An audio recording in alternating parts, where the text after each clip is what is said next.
시청자 여러분 안녕하십니까. 돌아온 황셰프의 요리 교실입니다. 옛날에 암탉이 울면 망한다. 그래서 이게 남존 여비적 표현이다 해서 지탄을 받고 있지요. 힘이 있는 암탉과 그냥 그저든 암탉이 있습니다. 자, 힘이 있는 암탉, 선출된 영국의 총리가 운다고 망할 리는 없겠죠. 근데 남편이 선출됐는데 마누라가 남편 권한을 등에 업고 그냥 설치면 그건 안 되는 거죠. 선출된 남편의 딱 배우자만큼 움직여야 되죠.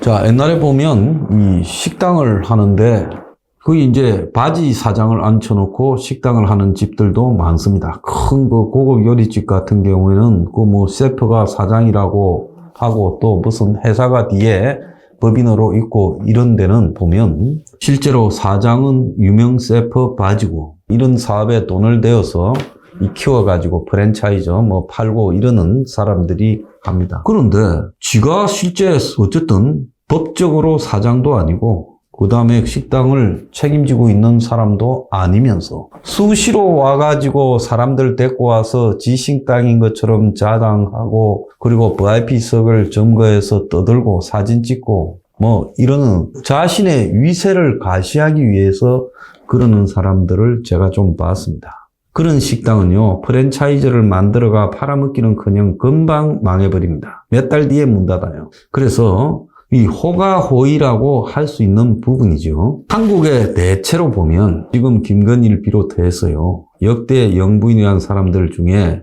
조용히 넘어간 사람은 거의 없고 전부가 시끄럽고 소리가 나고 했습니다. 대통령의 부인이라는 거는요, 실제 대통령 남편을 우리가 뽑았지 부인을 뽑은 거는 아니지 않습니까? 그러면 그냥 둘이 마지못해 가야 될 장소에 따라가주는 정도, 또 둘이 마지못해 손님이 왔을 때 같이 이렇게 접대해주는 호스티스로서의 역할, 이런데 만족해야 되는 거죠. 그러지 않습니까? 그 외에도 아무리 이제 시대가 바뀌어서 영부인이라는 사람이 밑에 봉사활동을 나가고 설쳐도 그것도 솔직히 순수하게 받아들여지지 않습니다. 그래서 이 영부인이란 말도 이제 틀렸고 대통령의 배우자인 여성은 없는 듯이 사는 것이 가장 좋은 시대가 됐다는 겁니다. 이탈리아의 멜로니가 그 여성으로 이 총리가 됐죠. 근데 그 멜로니의 남편이 있습니다. 남편은 좀 자성향을 가졌다고 해요. 마누라는 그군데요.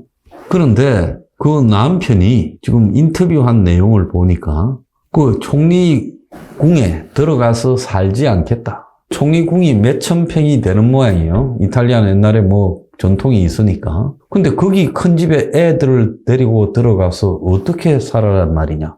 밖에서 따로 살겠다. 그렇게 이야기를 하고, 다만 의전 차원에서 멜로니가 총리로서 해외에 갈 때 배우자가 따라가야 될 일이 있으면 그것은 수행해 주겠다라고 이야기를 했습니다. 자, 메르켈이 독일의 여성 총리로서 오래 일을 했지만 메르켈 남편이 교수 출신이죠. 그 사람이 거의 존재감이 없이 있었습니다. 그래서 원래 오리지널로 권력을 부여받은 사람 외에 그 배우자는 그냥 있는 거나 없는 거나 구별이 거의 안 가는 상태로 살아가는 것이 민주주의 사회에서 저는 정답이라고 생각합니다. 그래서 제2부속실을 만들어가지고 부인을 전담하는 또 다른 부속실을 만들고 그 밑에 비서관, 행정관 이렇게 두는 것도 솔직히 말하면 웃기는 일이라고 보고요. 이 정권의 지지율이 내려간데도 김건희가 배후에서 설친다. 어쨌든 그런 것들이 한간에 해자되고 또 일부는 확인되면서 발생한 일로 보입니다. 자, 김정숙이요. 설치는 걸로 유명했죠.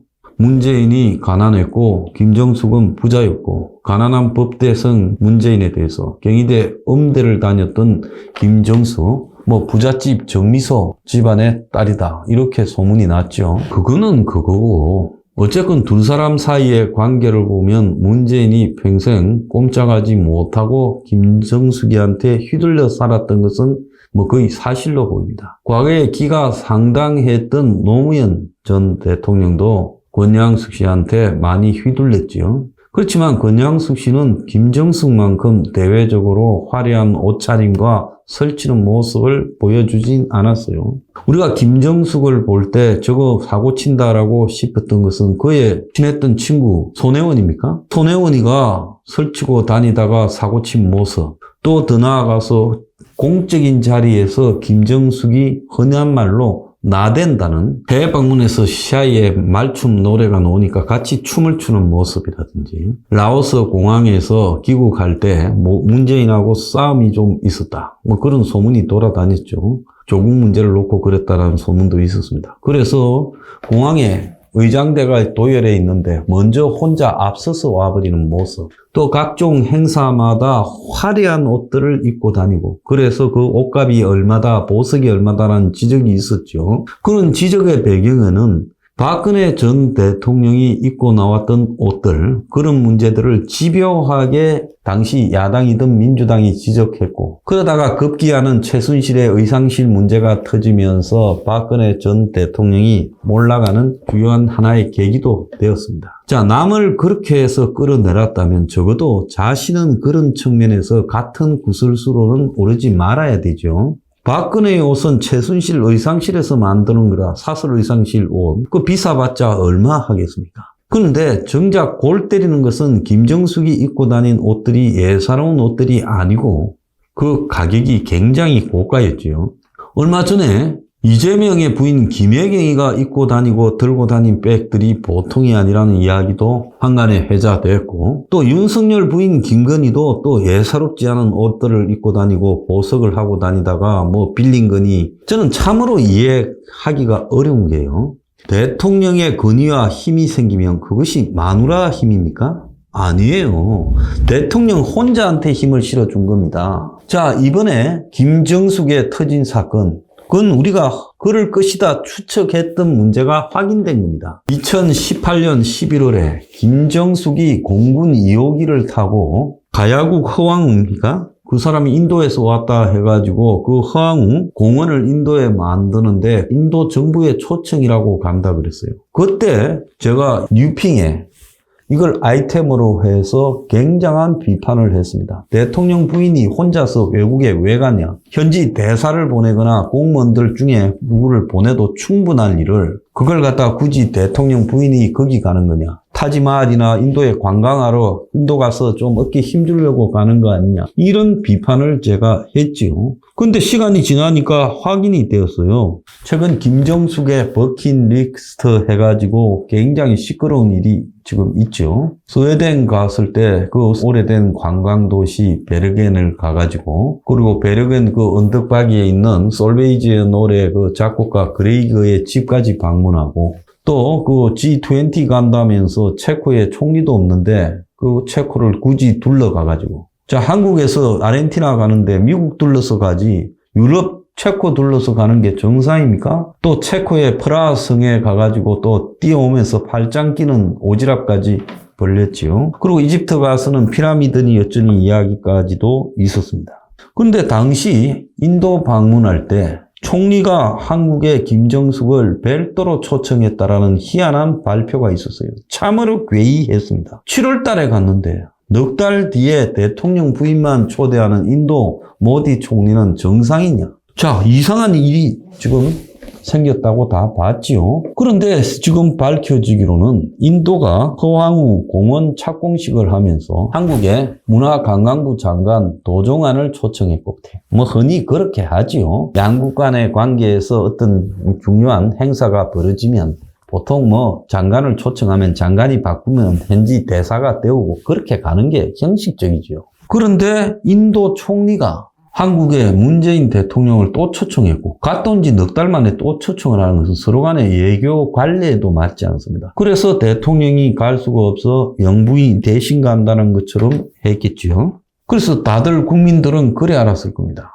그런데 김정숙이 처음 인도를 갔을 때 아마 타지마할을 못 간 모양이에요. 그러니까 인도 타지마할 보러 꼭 가겠다고 이야기를 했었답니다. 그런데 넉 달 뒤에 인도 정부가 초청을 했다. 사실은 장관을 초청했는데 김정숙이가 가서 3박 4일인데 갔다 왔다 하루 보면 기껏해야 2박 3일 정도 됐을 건데 그 와중에 타지마할을 가고 김정숙이가 타지마할에서 사진 찍고 보는 동안에 출입을 봉쇄하는 일까지 벌어졌다는 거예요.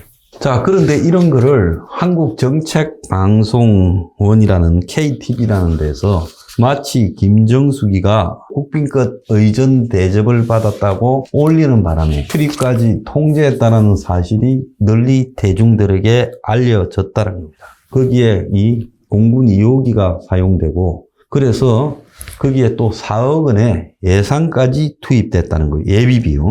한국에요. 대통령실과 관련된 많은 해외하고 벌어지는 일들이 물밑에서 작업을 해놓고 마치 그 나라에서 어떻게 했다고 그런 식으로 쇼하는 일이 한두 번이 아닙니다. 정권마다 여러 건을 그런 짓을 하고 있어요. 이것은 솔직히 말하면 세금 낭비입니다. 엄청난 세금 낭비죠.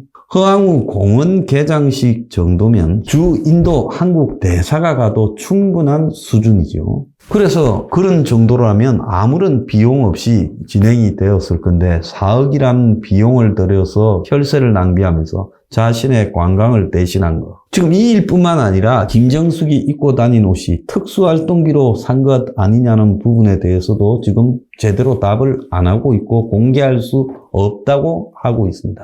지금 야당이 김건희를 공격을 엄청나게 하고 있습니다. 국정 마치 농단의 장 본인인 것처럼 공격을 하고 있어요. 야당이 김건희를 공격한다면 김정숙에 대한 문제 제기 또한 여건이 할 수 있는 거고 저는 문제가 있으면 두 사람 다 문제를 확인해서 그런 잘못이 반복되지 못하도록 국민에게 알리고 위법 사항이 있으면 사법 처리를 하는 것이 맞다고 봅니다. 이런 일이 벌어지면 민주당이 다 나와가지고 무례하다라고 또 공격을 할 겁니까? 그래서 이런 짓거리 좀 그만하기 바라요. 국민을 정말 개돼지로 보는 짓거리입니다. 국민들은요, 잘못이 있으면 잘못이 있는 대로 누구든 떳떳하게 밝히고 책임을 묻고 또 사과하고 위법이면 처벌하고 이런 것을 보고 싶을 뿐입니다. 특히 대통령 부인들요, 당신들은요, 국민들이 당신까지 뽑은 건 아닙니다. 그러니까 당신들은 그냥 있는 듯 없는 듯 나대지 말고 조용히 있다 가세요. 이 나라가 지금 왕비를 뽑았습니까? 정신 차리길 바랍니다. 오늘의 디저트. 대통령 부인들을 설치고 나대는 꼬라지 보기 힘들다. 이제부터 혼자 사는 노총각을 뽑아야 되냐?